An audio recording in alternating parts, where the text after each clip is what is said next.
7 वर्षीय अर्नव को गणित की शिक्षिका ने पूछा, अगर मैं तुम्हें एक सेब और एक सेब और एक सेब दूं तो तुम्हारे पास कितने सेब होंगे?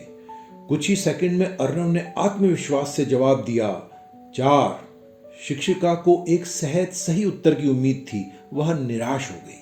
शायद बच्चे ने ठीक से नहीं सुना, उसने सोचा। उसने दोहराया, अर्नव, ध्यान से सुनो।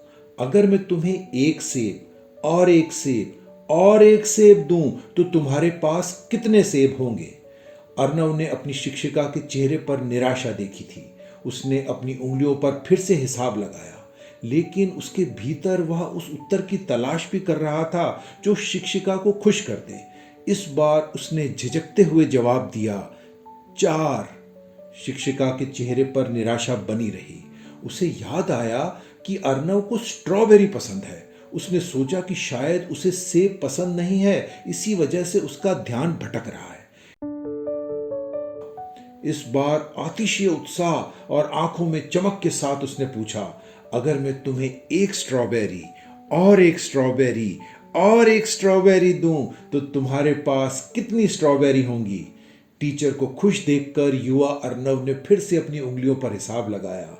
उस पर कोई दबाव नहीं था, लेकिन टीचर पर थोड़ा दबाव था। वह चाहती थी कि उसका नया तरीका सफल हो। एक झिझक भरी मुस्कान के साथ अर्नव ने उत्तर दिया, 3। अब शिक्षिका के चेहरे पर विजयी मुस्कान थी।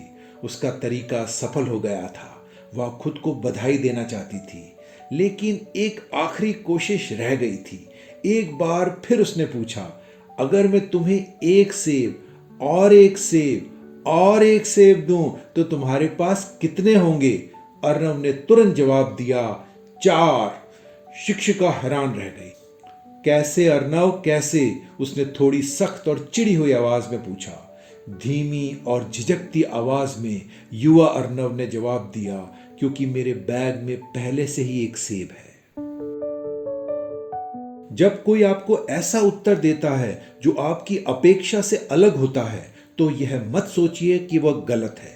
हो सकता है कि कोई ऐसा पहलू हो जिसे आप बिल्कुल भी नहीं समझ पाए हों। आपको सुनना और समझना होगा, लेकिन कभी भी पहले से पूर्व निर्धारित या तय धारणा के साथ न सुने।